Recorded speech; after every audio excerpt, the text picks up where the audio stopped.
Bom dia, gente, bom dia. Estamos aqui mais um dia, né, na presença do Senhor, buscando a presença dEle e estudando a palavra, né?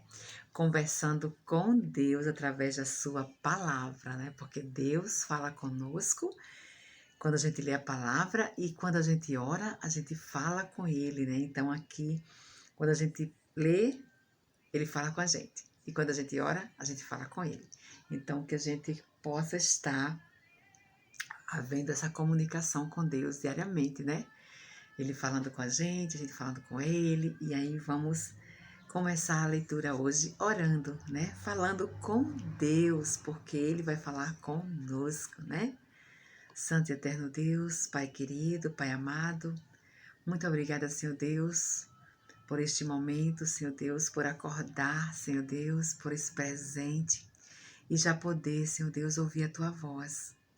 Vamos falar, Senhor Deus, estamos falando contigo e agora vamos começar a ouvir a Tua voz em nossos corações.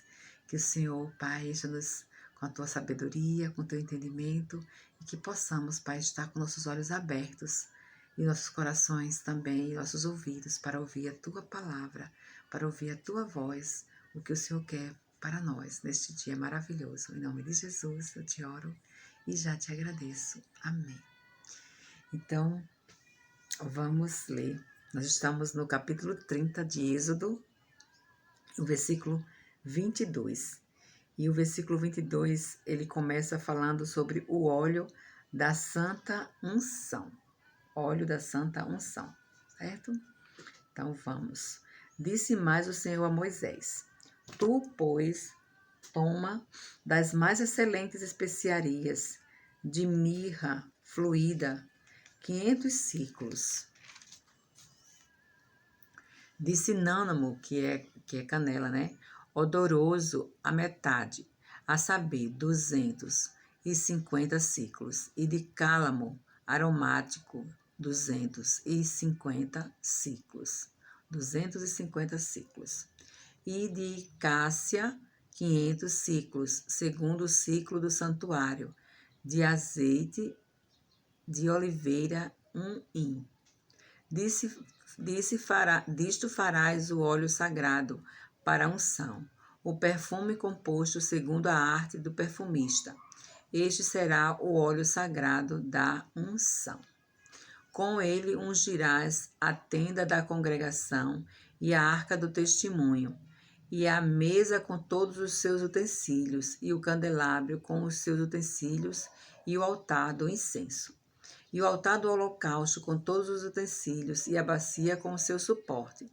Assim consagrarás estas coisas, para que sejam santíssimas. Tudo o que tocar nelas será santo. Também ungirás Arão e seus filhos, e os consagrarás, para que me oficiem como sacerdotes. Dirás aos filhos de Israel: Este me será o óleo sagrado da unção nas vossas gerações.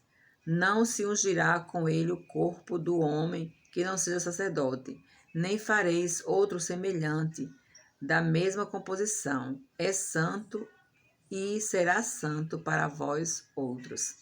Qualquer que compuser óleo igual a este, ou dele puser sobre um estranho, será eliminado do seu povo. Então, aqui as recomendações para fazer o óleo da unção, e não podia ser usado de forma alguma por outra pessoa, nem em outra ocasião, né? Cássia é uma árvore com flores amarelas, que dá vagens, cujas sementes são medicinais e perfumadas. Está aqui no versículo 24, que diz, para fazer de cássia, né, 500 ciclos, segundo o ciclo do santuário, e de azeite de oliveira, 1 hin. Então, o que é cássia? É uma árvore, né, com flores amarelas, que dá vagem, cujas sementes são medicinais e perfumadas. E 1 hin, ele vale 3,6 litros. É bom a gente saber dessas coisas, porque ele fala assim, e de azeite de oliveira, 1 hin, H-I-M. Então, o que é esse hin, né? É 3,6 litros. o 25 diz: disto farás o óleo sagrado. Então, o óleo sagrado para ungir todos os utensílios do tabernáculo. Então, esse óleo sagrado ele ia consagrar, né? Ia consagrar, ia ungir, né? Todos os utensílios do tabernáculo. O 29 diz assim: assim consagrarás estas coisas, para que sejam santíssimas. Tudo que tocar nelas será santo. Então, será santo. Só pessoas convertidas e entregues ao Senhor deverão ocupar-se com as coisas de Deus.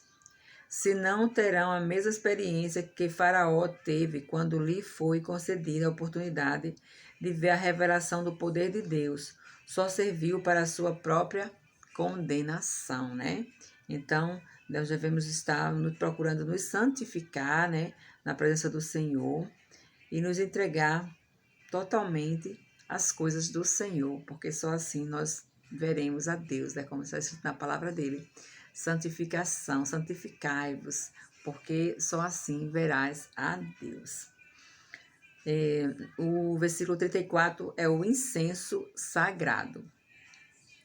Disse mais o Senhor a Moisés: toma substâncias odoríferas, estoraque, ônica e galbano, estes aromatas com incenso puro, cada um de igual peso, e disto farás incenso, perfume segundo a arte do perfumista, temperado com sal, puro e santo.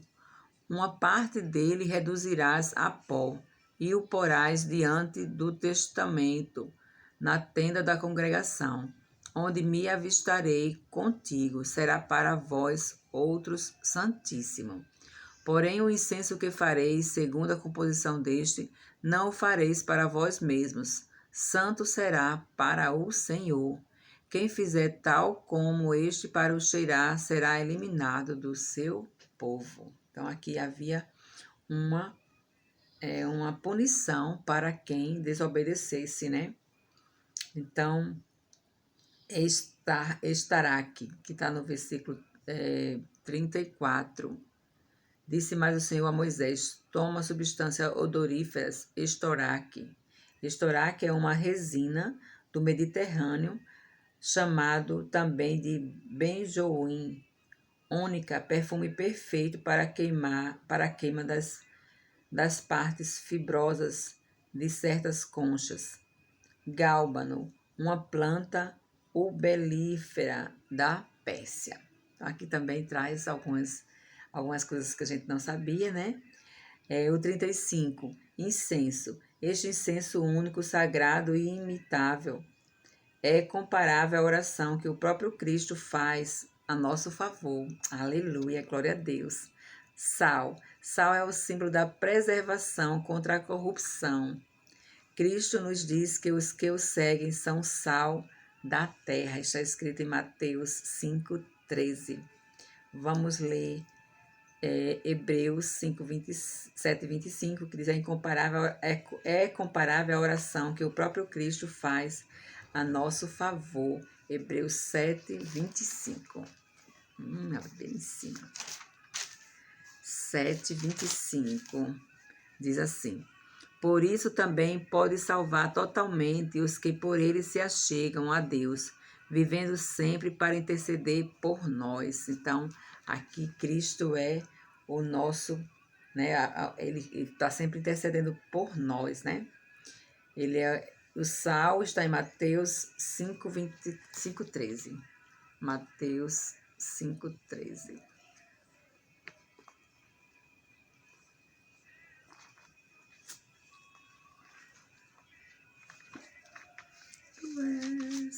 Glória, glória, eu te dou. Mateus 5,13 diz assim: vós sois o sal da terra. Ora, se o sal vier a ser insípido, como lhe restaurar o sabor? Para nada mais presta, senão para lançado fora, ser pisado pelos homens. Então, Cristo está querendo dizer aqui que nós devemos ser o sal da terra, né? E o sal, como fala aqui, ele é símbolo da preservação contra a corrupção, né? Era usado para não deixar a comida estragar, né? Quando você coloca sal, a probabilidade da comida não estragar é muito grande, então ela não se corrompe, né? Então nós devemos ser sal da terra, nós não devemos nos corromper com as coisas que não dizem respeito ao nosso Deus. Aleluia. Agora nós começamos no capítulo 31, que diz o artífices da obra do tabernáculo. Amém. Disse mais o Senhor a Moisés, e eis que chamei pelo nome a Bezalel, filho de Uri, filho de Ur, da tribo de Judá. E o enchi do Espírito de Deus, de habilidade, de inteligência e de conhecimento em todo artifício,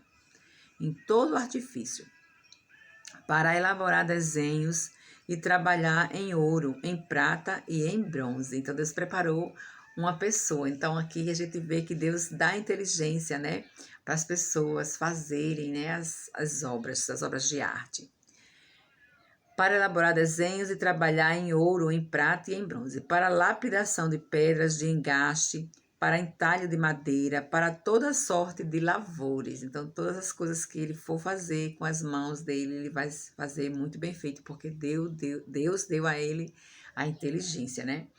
Eis que lhe dei por companheiro a Oliabe, filho de Aizamaque, da tribo de Dan, e dei habilidade a todos os homens hábeis para que me façam tudo o que tenho ordenado. A tenda da congregação e a arca do testemunho e o propiciatório que estão por cima dela e todos os pertences da tenda. E a mesa com os seus utensílios e o candelabro de ouro puro com todos os seus utensílios e o altar do incenso. E o altar do holocausto com todos os seus utensílios e a bacia com seu suporte e as vestes finamente tecidas, e as vestes sagradas do sacerdote Arão, e as vestes de seus filhos para oficiarem como sacerdote, e o óleo da unção, e o incenso aromático para o santuário. Eles farão tudo segundo tenho ordenado. Então, aqui a gente vê que Deus separou pessoas para fazer esse trabalho, né? Preparou pessoas. Aí eles enchiam o Espírito de Deus, no versículo 3. Aqui se vê que toda a habilidade, inteligência e conhecimento e o artifício, ou seja, a prática técnica, estão nas mãos de Deus, para distribuir aos homens segundo lhe apraz. A inspiração através da plenitude do Espírito Santo não é apenas algo que se fala aos domingos, olha aí, mas também deve nos tornar bons servos de Deus na vida cotidiana. Há sacerdotes vocacionados e inspirados, e aqui temos operários, oficiais e técnicos igualmente inspirados para a obra da construção do tabernáculo e todas as peças descritas nos capítulos 25, 27 e 30. Então, aqui nós vemos, né, que Deus prepara as pessoas, ele dá inteligência, né? Então, toda inteligência vem de Deus, ele é quem prepara, né? Agora nós vamos ler o versículo 12, que diz: o sábado santo e as 2 tábuas do testamento. Disse mais o Senhor a Moisés: tu, pois, falarás aos filhos de Israel e lhe dirás: certamente guardareis os meus sábados, pois é sinal entre mim e vós nas vossas gerações, para que saibais que eu sou o Senhor, que vos santifica. Portanto, guardareis o sábado, porque é santo para vós outros. Aquele que o profanar morrerá, pois qualquer que nele fizer alguma obra será eliminado no meio do povo. 7 dias se trabalhará, porém o 7º dia é o sábado do repouso solene, santo ao Senhor. Qualquer que no dia de sábado fizer alguma coisa, alguma obra, morrerá. Pelo que os filhos de Israel guardarão o sábado, celebrando-o por aliança perpétua nas suas gerações. Entre mim e os filhos de Israel é sinal para sempre, porque em 6 dias Fiz o Senhor os céus e a terra, e ao 7º dia descansou e tomou alento. E tendo acabado de falar com ele no monte Sinai, deu a Moisés as 2 tábuas do testemunho, tábuas de pedra escritas pelo dedo de Deus. Aleluia! Então, as tábuas dos mandamentos, né, foram escritas pelo dedo de Deus, né? As 2 tábuas do testamento. Aleluia! Então, o versículo 13 diz: O Senhor que vos santifica. O nome referente a Deus que o profeta Isaías usava frequentemente era Santo de Israel. Está escrito em Isaías 41:14. A santidade e a essência da natureza divina. E é isto que se exige daqueles que pertencem a Deus, né? Que sejam santos, como está escrito em 1 Pedro 1:13-16. O que ordena, ele mesmo capacita para o cumprimento. Seu divino poder está à disposição do crente para torná-lo santo, segundo a própria natureza divina. Então, vamos para 1 Pedro. 1 Pedro 1:13 e 2 Pedro 1:3. Vamos ver o que é que diz. Aqui a palavra do Senhor nesse 1 Pedro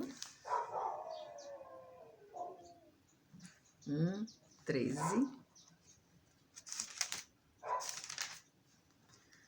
1 Pedro 1:13-16.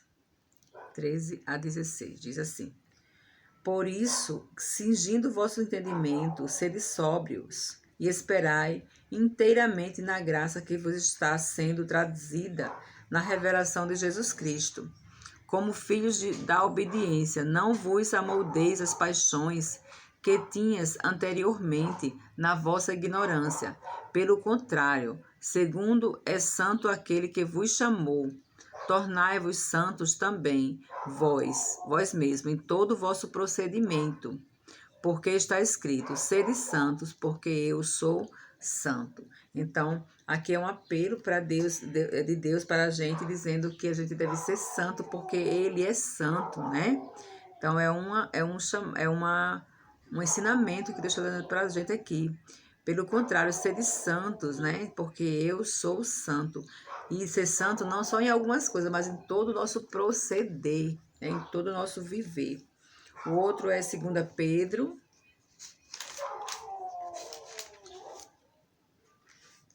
2 Pedro 1:3-8.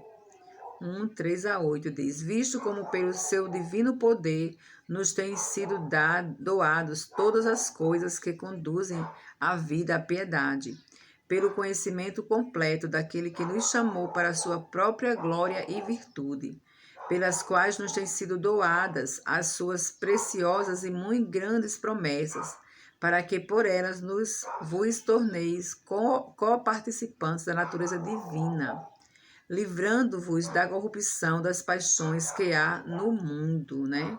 Por isso mesmo, vós, reunindo toda a vossa diligência, associai com a vossa fé e virtude, com a virtude o conhecimento, com o conhecimento o domínio próprio, olha aí, com o domínio próprio a perseverança, com perseverança a piedade, com a piedade a fraternidade, com a fraternidade o amor, porque estas coisas existindo em vós e vos aumentando, fazei com que não sejais nem inativos, nem infrutuosos no pleno conhecimento do nosso Senhor Jesus Cristo. Amém.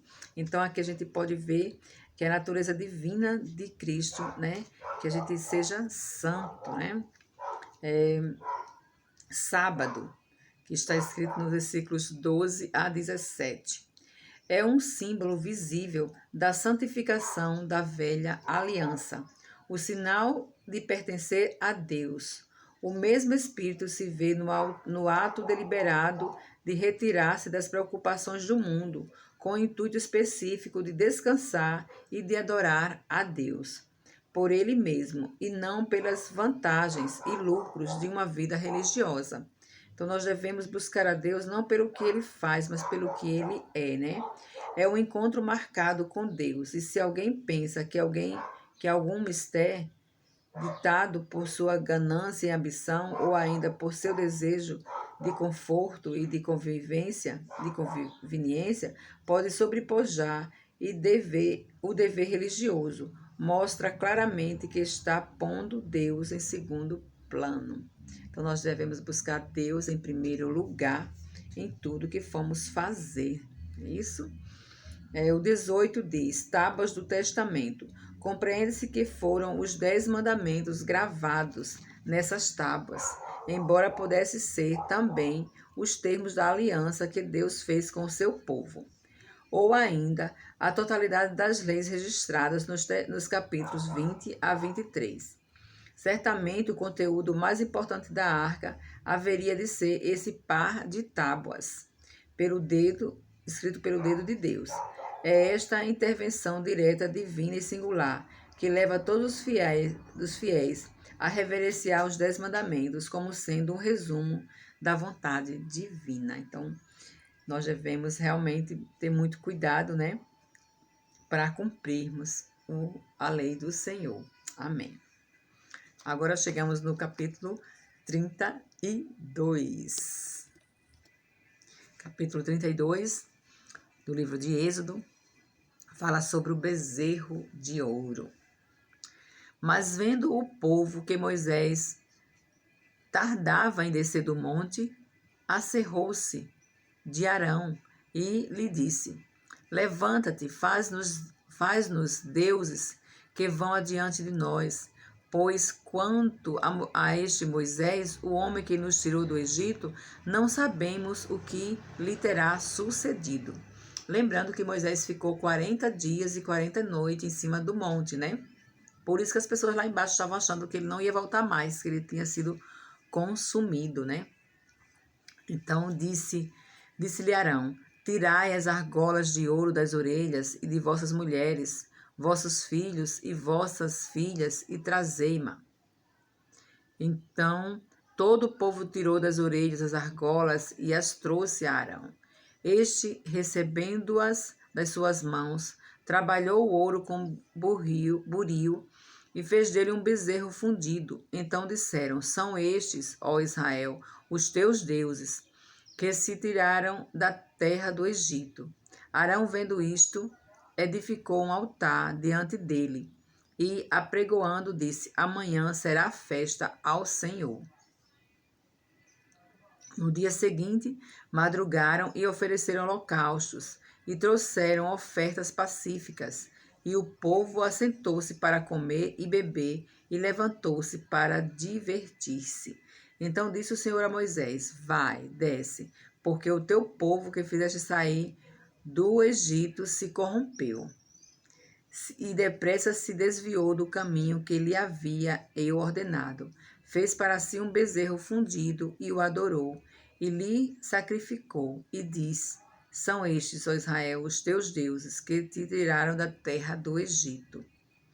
Disse o Senhor a Moisés: Tenho visto este povo, e eis que é um povo de dura cerviz. Agora, pois, deixa-me para que se acenda contra eles o meu furor, e eu os consuma, e de ti farei uma grande nação. Aqui você vê, né, a incredulidade humana, né, falando mais alto. E muitas vezes eu me pego pensando, nós não somos diferentes desse povo. Esse povo que foi tirado do Egito com mão poderosa, mas eles, no instante que se viam, já estavam lá fazendo bezerros para adorar, né? Aí aqui o comentário diz: Faz-nos deuses. O hábito de idolatria aprendido no Egito era tão forte que poucos dias sem ouvir a voz do profeta e líder dinâmico eram suficientes para o povo voltar a lama idolátrica. Uma descrição dos que voltam à vida mundana após terem conhecido a Jesus, né? Isso aqui é exatamente o que acontece depois que você conheceu a Jesus, quando você volta.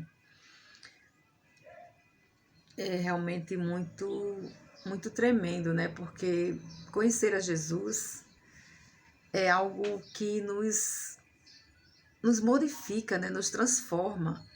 E por isso que a Bíblia ficou, para a gente poder estar lendo a Bíblia, nos fortalecendo no Senhor, ouvindo a voz de Deus. Né? Nós, seres humanos, somos muito fáceis de sermos levados, né? Por ventos de doutrinas, por outras coisas qualquer. Então, nós devemos ter esse despertar. Nós devemos estar sempre buscando o Senhor para que a gente não caia, né, em tentação como essas pessoas, não voltem a praticar os mesmos atos pagãos de antes, né? Vamos ler 2 Pedro 2, 22 a 20. 2 Pedro 2, 22 a 20. Diz assim, 2 Pedro 20, 22, 2, 20, 22, diz: Portanto, se depois de terem escapado das contaminações do mundo, mediante o conhecimento do Senhor e Salvador Jesus Cristo, se deixam enredar de novo e são vencidos, tornou-se o seu último estado pior que o primeiro, pois melhor lhes fora nunca tivesse conhecido o caminho da justiça, de que após conhecê-lo, volverem para trás, apartando-se do santo mandamento que lhes fora dado. Com eles aconteceu o que diz certo, adágio verdadeiro. O cão voltou ao seu próprio vômito, e a porca lavada voltou a revolver-se no lamaçal. Então, aqui está falando das pessoas que um dia viram a Deus, né? Deus tirou essas pessoas e nos tirou do lamaçal do pecado, né? Deus nos tirou do lamaçal do pecado, nos mostrando Cristo, nos dando Cristo para nos salvar. E muitas vezes a gente conhece esse Cristo, você é apresentado a este Cristo e você volta a praticar as coisas que desagradam a Deus, né? Então, aqui essas pessoas fizeram isso e nós muitas vezes também fazemos isso. Então, devemos ficar atentos, olhando fixo no Deus Todo-Poderoso, com foco sempre em Cristo, com foco sempre na vida eterna, né? Que é para isso que Cristo veio, para nos dar a vida eterna, né? O 4 diz, este recebendo-as das suas mãos, trabalhou o ouro burril e fez um bezerro fundido, que te tiraram, né? Não se podia negar que houve grandes milagres quando os israelitas foram salvos da escravidão, embora o povo não quisesse atribuí-los a um Deus soberano e invisível, porque amava a deuses convenientes, portáteis, que não viessem interferir na sua consciência, né? E quantas vezes nós nos vemos nos apegando a coisas, né? A coisas que a gente acha que são deuses, que aquela coisa não vai interferir na nossa consciência, não vai dizer, olha, você está errado, né? Porque a palavra de Deus nos mostra quando estamos errados. Glória a Deus por isso. Então, o versículo 10 diz, agora, pois, deixai-me para que se acenda contra eles o meu furor, e eu os consuma de diante de ti, de ti farei uma grande nação, né? Aí de ti, Deus não depende do ser humano. Se o povo não quisesse seguir nos seus caminhos, Moisés e sua descendência herdaria a terra prometida, né? Porém, no versículo 11, Moisés intercede pelo povo. Porém, Moisés suplicou ao Senhor, seu Deus, e disse, por que se acende, Senhor, a tua ira contra o teu povo, que tiraste da terra do Egito com grande fortaleza e poderosa mão? Porque hão de dizer os egípcios, com maus intentos, os tirou para matá-los nos montes e para consumi-los da face da terra? Torna-te do furor da tua ira e arrepende-te deste mal contra o teu povo. Lembra-te de Abraão, de Isaque e de Israel, seus servos, os quais por ti mesmo tens jurado, e lhes disseste: multiplicarei a vossa descendência como as estrelas do céu, e toda esta terra de que tenho falado, dar-lhe-ei a vossa descendência, para que a possuam por herança eternamente. Então se arrependeu o Senhor do mal que dissera havia de fazer ao povo. E voltando-se, desceu Moisés do monte com as 2 tábuas do testamento nas mãos, tábuas escritas de ambos os lados, de um e do outro lado estavam escritas. As tábuas eram obra de Deus. Também a escritura era a mesma escritura de Deus, esculpida nas tábuas. Ouvindo Josué a voz do povo que gritava, disse a Moisés: há alarido de guerra no arraial. Respondeu-lhe Moisés: não é alarido o dos vencedores, nem alaridos dos vencidos, mas alarido dos que cantam é o que ouço. Logo que se aproximou do arraial, viu ele o bezerro e as danças. Então, acendendo-lhe a ira, arrojou das mãos as tábuas e quebrou-as aos pés do monte. E pegando no bezerro que tinha feito, queimou e o reduziu a pó, que espalhou sobre a água e deu de beber aos filhos de Israel. Depois perguntou Moisés a Arão: que te fez este povo, que trouxeste sobre ele tamanho pecado? Respondeu-lhe Arão: não se acenda a ira do meu senhor, tu sabes que o povo é propenso para o mal. Pois me disseram: faze-nos deuses que vão adiante de nós, pois quanto a este Moisés, o homem que nos tirou da terra do Egito, não sabemos o que lhe terá acontecido. Então eu lhes disse: quem tem ouro, tire-o. Deram-mo e eu o lancei no fogo e saiu este bezerro. Então aqui Moisés se enfureceu, né? Vamos ler aqui os comentários. Suplicou. É uma súplica no Espírito de Cristo, que achou uma desculpa para seus algozes, né? Então aqui está fazendo paralelo com Lucas 23, 34. Lucas 23, 34.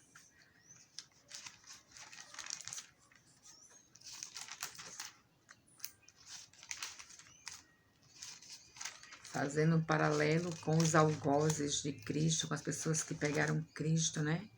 23.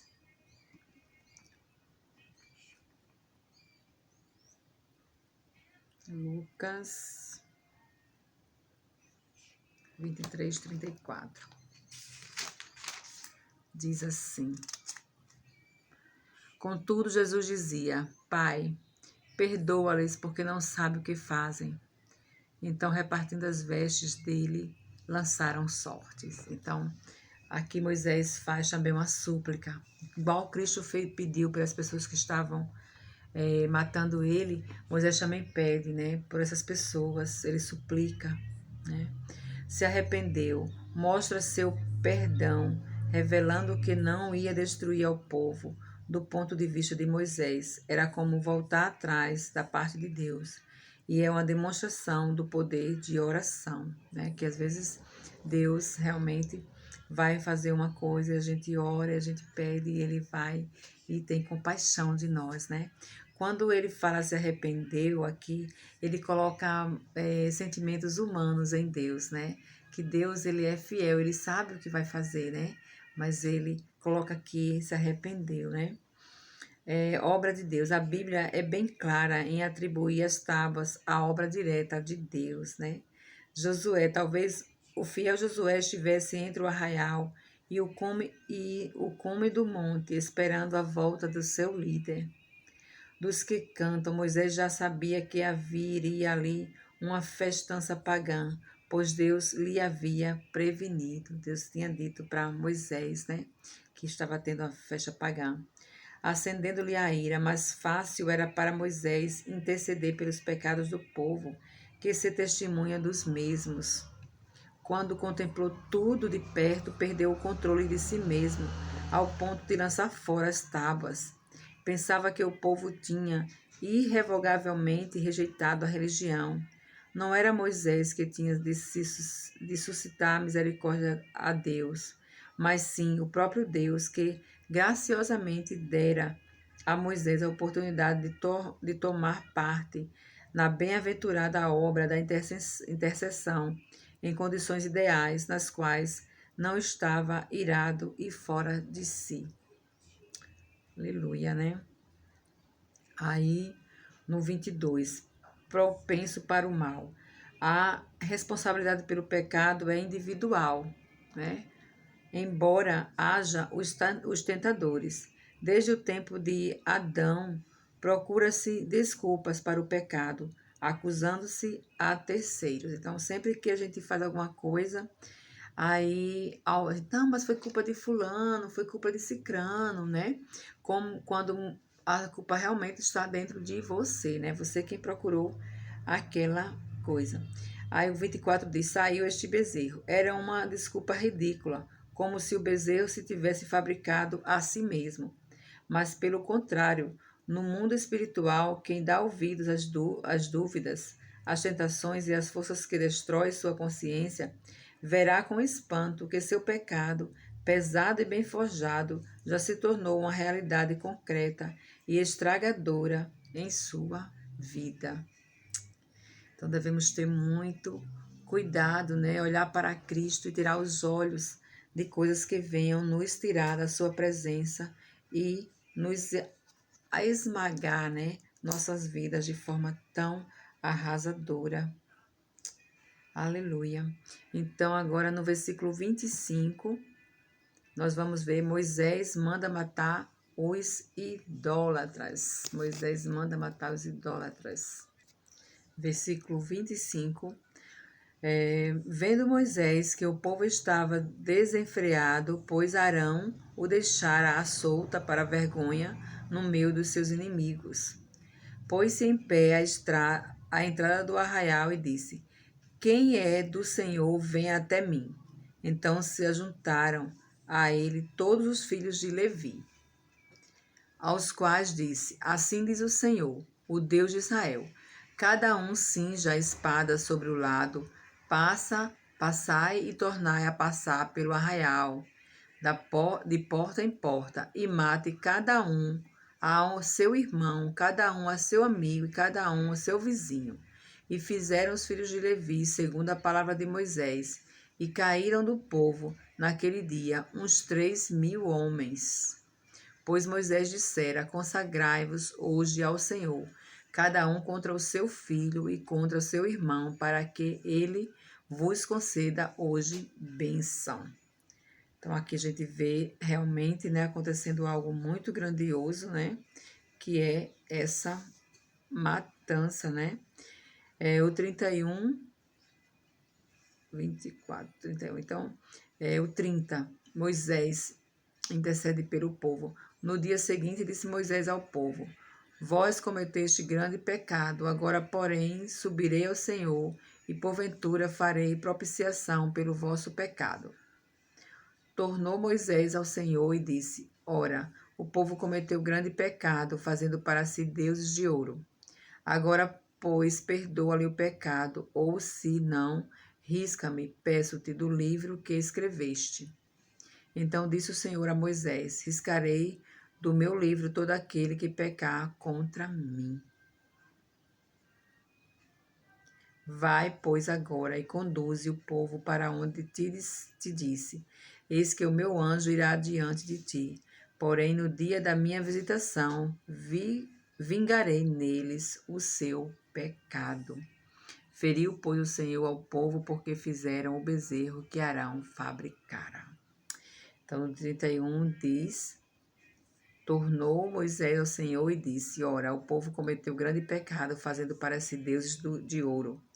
E disse: Deus não precisa de informações, mas devemos expor-lhes nossa situação em oração. devemos ser bem específicos em nossos pedidos, especialmente quando pleiteamos a graça divina, numa situação de desgraça ou num caso de propiciação. Então, que era o caso de Moisés.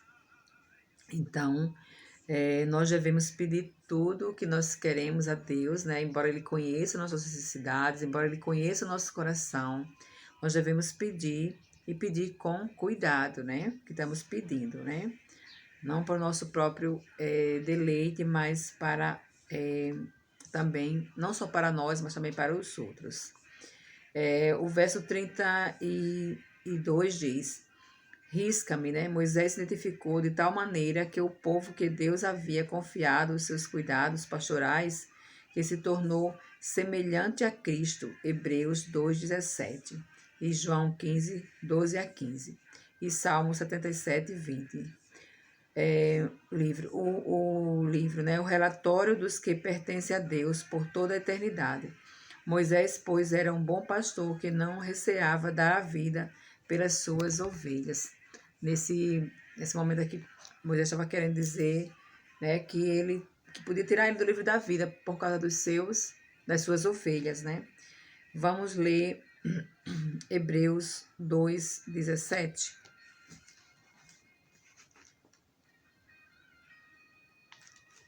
Hebreus 2:17 diz assim: Por isso mesmo convinha que em todas as coisas se tornassem semelhante aos irmãos, para ser misericordioso e fiel como sumo sacerdote nas coisas referentes a Deus, para fazer propiciação pelos pecados do povo. Então aqui está mostrando, né, que Moisés estava fazendo o que? Intercedendo pelo povo. E o Salmo 77:20. 77:20. Salmos 77:20.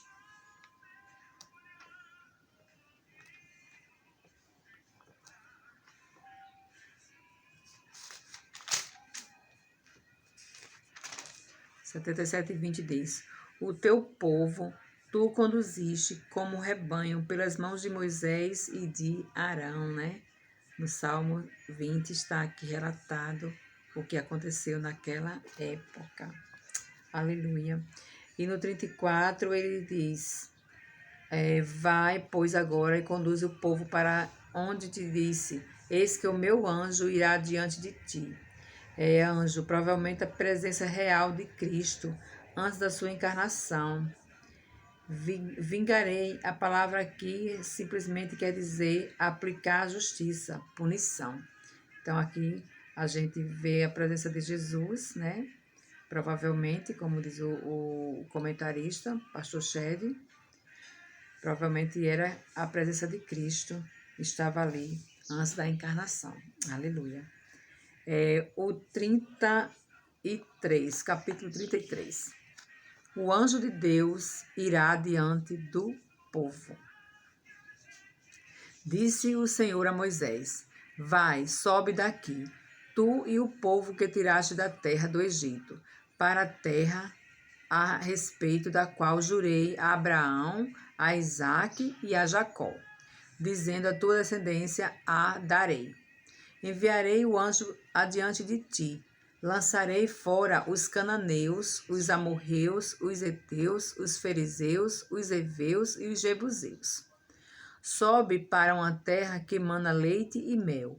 Eu não subirei no meio de ti, porque és povo de dura cerviz, para que te não consuma eu no caminho.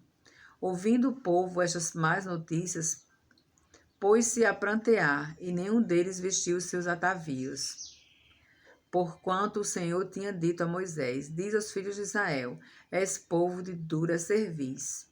Se por um momento eu subir no monte de ti, no meio de ti, te comunicarei, tira, pois, de ti os atavios, para que eu saiba o que hei de fazer. Então os filhos de Israel tiraram de si os seus atavios, desde o monte Herobe em diante. Ora, Moisés costumava tomar a tenda e armá-la para si, fora, bem longe do arraial, e lhe chamava a tenda da congregação. Todo aquele que buscava o Senhor saía à tenda da congregação que ele estava fora do arraial. Quando Moisés saía para a tenda, todo o povo se erguia, cada um em pé à sua porta de sua tenda, e olhavam pelas costas até entrar ele na tenda. Uma vez dentro Moisés da tenda, descia a coluna de nuvem e punha-se à porta da tenda, e o Senhor falava com Moisés. Muito lindo, né?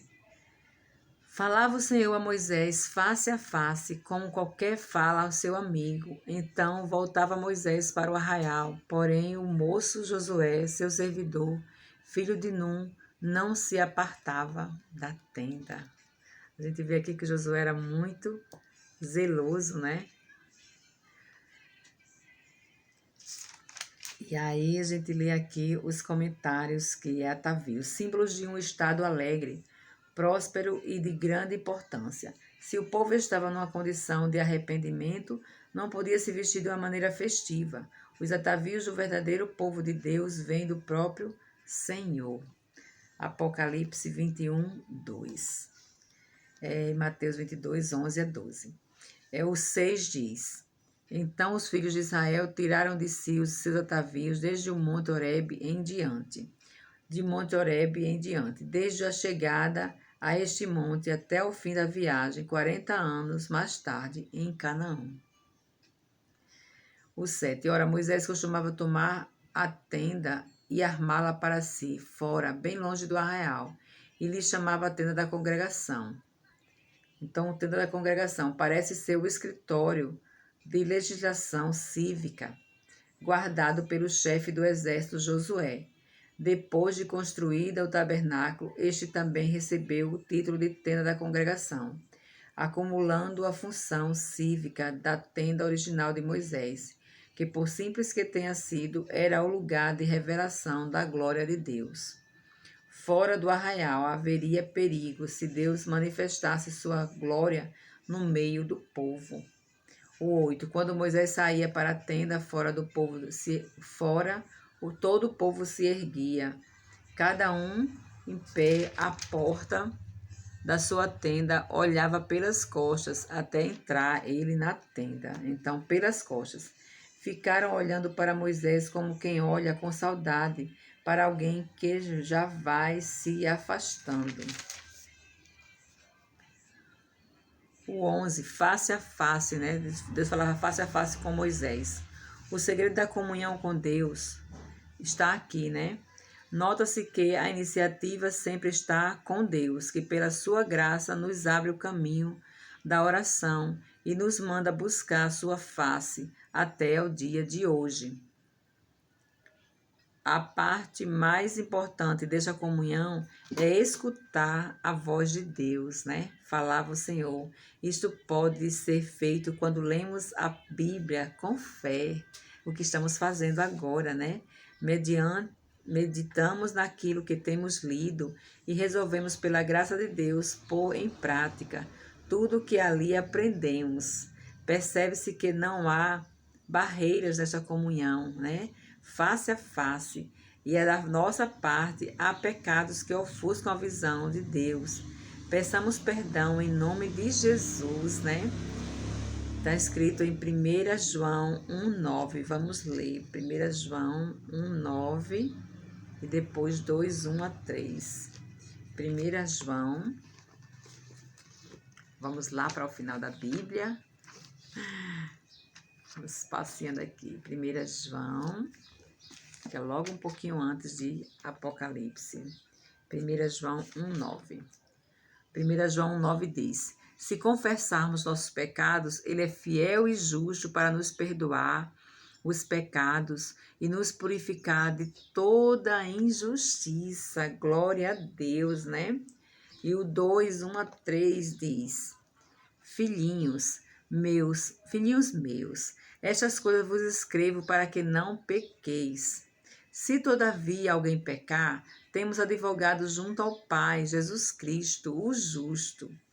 E é Ele Ele é a propiciação pelos nossos pecados, e não somente pelos nossos próprios, mas ainda pelos do mundo inteiro. Amém. Ora, sabemos que temos conhecido por isto, se guardamos os seus mandamentos. Então, aquele que conhece a Jesus, Deus conhece, né? Porque guarda os seus mandamentos. Aleluia. Finalmente, compreendemos claramente que a oração verdadeira é como conversação entre amigo e amigo. Jesus Cristo nos chama de amigos, né? Lá em João 15:15, e nos convida à prática constante de oração em seu nome. Glória a Deus por isso, né? Aleluia. E agora vamos para o versículo 12. E Moisés roga a Deus a sua presença.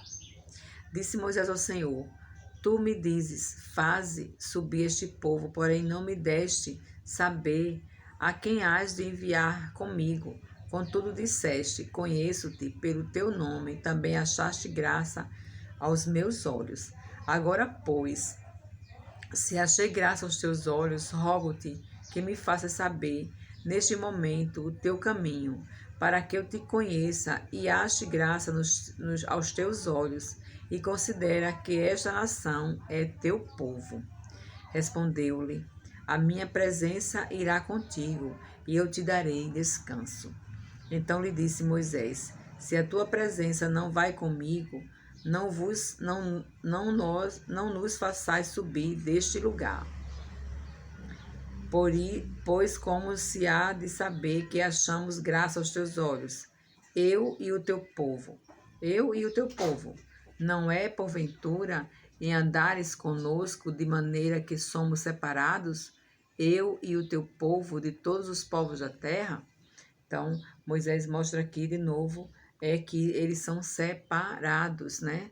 Santificados, que a palavra santificado quer dizer separados, né? Vamos ler aqui o comentário desses versículos, né? Do 12 ao 16, que diz: Moisés, apesar dos pecados do povo, suplica a presença revelada de Deus para acompanhar a marcha do seu povo. Baseia a oração sobre a comissão que Deus lhe dera. Faze subir este povo. Baseia-se também na graça e na bondade de Deus, que Deus já lhe tinha mostrado. Achaste graça. Se há um favor que Deus lhe queira prestar, este é o de se revelar mais claramente ao seu povo. Pela fé, Moisés já percebera a resposta à sua oração. E como crente fiel, acata essa divina responsabilidade, mostrando-se ser a base de suas esperanças. O versículo 17, Moisés roga a Deus que lhe mostre a sua glória. Disse o Senhor a Moisés: Farei também isto que disseste, porque achaste graça aos meus olhos, e eu te conheço pelo teu nome. Aleluia, glória a Deus. Respondeu-lhe: Farei passar toda a minha bondade diante de ti, e te proclamarei o nome do Senhor. Terei misericórdia de quem eu tiver misericórdia, e me compadecerei de quem eu me compadecer. E acrescentou: Não me poderás ver a face, porquanto homem nenhum verá minha face e viverá. Disse mais o Senhor: Eis aqui um lugar junto a mim, e tu estarás sobre a penha. Quando passar a minha glória, eu te porei numa fenda de penha, e com a mão te cobrirei até que eu tenha passado. Depois, em tirando eu a mão, tu me verás pelas costas, mas a minha face não se verá. Então, Deus fala aqui que nenhum homem que viu a face dele viverá, né? Então, o comentário diz: recebendo a promessa de Deus, farei também isto, que é garantia de que o povo não vai ficar sem guia. Moisés agora pleiteia alguma inspiração extraordinária para si mesmo, para fazer um bom profeta e líder. Sente que precisa de uma visão da glória de Deus para lhe refrigerar a alma. A resposta de Deus é que lhe revelaria sua bondade e seu nome ou natureza, que se caracteriza pela misericórdia e compaixão. Aleluia. Agora vamos para o capítulo 34. Vamos começar aqui. Vamos ver até aonde vai dar, porque é só 1 hora, já tem 55 minutos. Então vamos lá. As segundas tábuas da lei, porque a primeira Moisés quebrou. Então disse o Senhor a Moisés: lavrará 2 tábuas de pedra como as primeiras, e eu escreverei nelas as mesmas palavras que estavam nas primeiras tábuas que quebraste. E prepara-te para amanhã, para que subas pela manhã ao monte Sinai, e ali te apresentes a mim no cimo do monte. Ninguém suba contigo, ninguém apareça em todo o monte, nem ainda ovelhas, nem gado se apacente defronte dele. Lavrou, pois, Moisés 2 tábuas de pedra como as primeiras, e levantando-se pela manhã de madrugada, subiu ao monte Sinai, como o Senhor lhe ordenara, levando nas mãos as 2 tábuas de pedras. Tendo o Senhor descido na nuvem, ali esteve junto dele, e proclamou o nome do Senhor.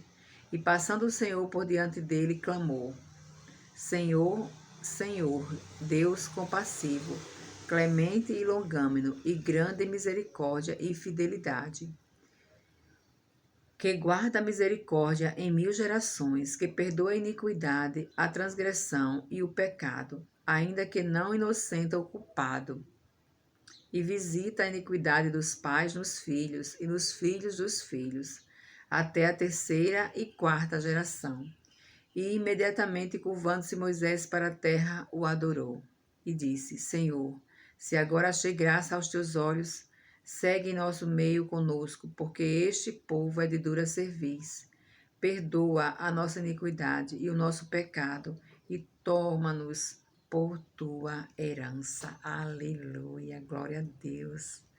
Então vamos deixar o capítulo 10 para amanhã, dia 14/7. Vamos ler os comentários do 34, do 1 ao 9, né? Este encontro sagrado, no qual Deus revelou a essência da sua natureza, foi feito no tempo e no lugar marcado por Deus. Aleluia. E precedido pela necessidade de pôr em dia os estragos causados pelo pecado humano, onde vemos que Moisés tinha de consertar os danos causados por sua ira. Né? Moisés não se controlou, quebrou as tábuas e teve Deus novamente que escrever. Especialmente porque esta ira foi fruto do pecado do povo. Só aquele que Deus vocacionou pôde tomar parte de um momento tão sagrado. Então Deus passou perante Moisés, revelando seu ser. Seu nome é Deus, o Criador e Senhor, que é a forma de escrever o nome indizível daquele que se revela pessoalmente aos seus servos como Redentor.